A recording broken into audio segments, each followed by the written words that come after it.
Ruling party candidate President Yoweri Museveni was conspicuously absent at the first ever televised presidential debate. His lectern remained empty as the 7 candidates took to the podium. In a first for this country, this debate focused majorly on the economy, social services, and governance. Each of these candidates were given time to ensure that they sell their candidature to the voters. And when they did speak, they spoke passionately on these areas.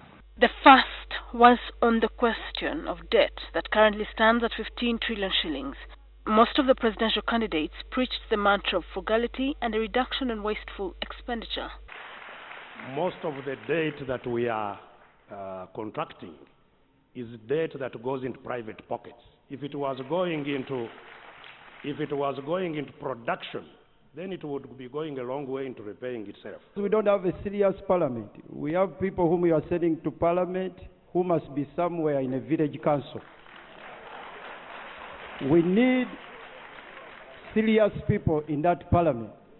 We must put a debt ceiling if we want to manage this debt. What we need to do is to make sure that we have a system in place, and we are proposing it in our manifesto. Have a system in place that turns the entire force, especially the young, able-bodied Ugandans, to work so that we become productive, so that we are able to produce enough to export to other markets, and we are able to pay back. However, some candidates found difficulty in explaining precisely how they would wriggle the country out of this bottomless pit trap. Let me tell you one thing that every single politician in this campaign is likely to say: we are going to fight corruption. That is a standard statement. So I'm really interested in hearing how you are going to fight it. But Ugandans are interested. I'm saying so I'm interested in hearing. A question. Why don't you allow me to answer the question about the debt? So what are you going to do specifically to fight corruption? Number one, it's about debt management. The no-holds-barred moderator, Alan Kasuja, tasked Besje to explain why he had changed his mind on contesting the 2016 election and attending this debate. I hope you are not suggesting that if I said I'm not going to run in certain circumstances, or even if I said I was not going to run at all, that I should not be free to change. I'm not saying that, but I should not be free to change my mind. Maureen Kyalya, the only female in the race, threw jabs at the regime for what she says is a carefully crafted scheme of political tokenism disguised as women's emancipation. Can I just say that you're actually talking about dummies, as in they are appointed just for the sake of having names? They should be given positions on every committee from up to down there. Where? However, she baffled the audience when she claimed the people in Toro had not benefited from oil exploration, and her outlandish claims that Besje's wife, Winnie Byanyima, was a sister of the president, and the opposition doyen, a member of the First family. I have absolutely no relationship whatsoever with the First family, neither does my wife.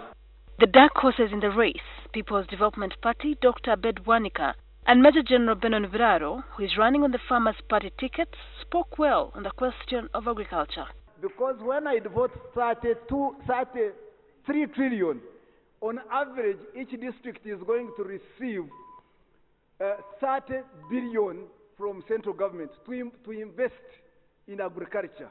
4 of the current presidential contenders, Amama Mabirizi, Dr. Kizza Besigye, Yoweri Museveni, and Benon Viraro, were all part of the 1986 Bush War that ushered in the current regime. Are you Bush people, if I may, and I say that with respect, are you in any way feeling a sense of entitlement? Do you feel that this is your thing and therefore we are owed this opportunity to run this country? No, I feel a sense of disappointment.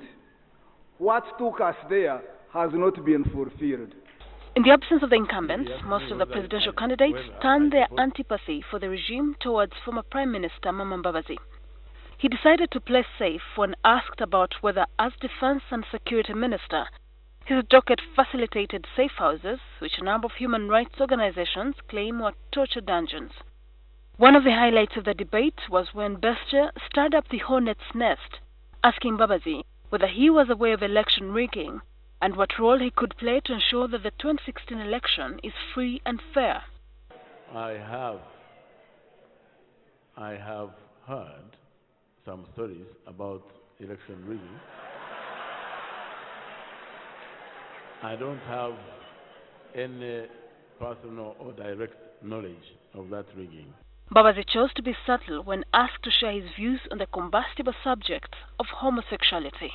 You know very well, I'm a married man. My wife is a woman. We have produced children. The debate was attended by government officials, opposition leaders, diplomatic corps, religious leaders, and political observers.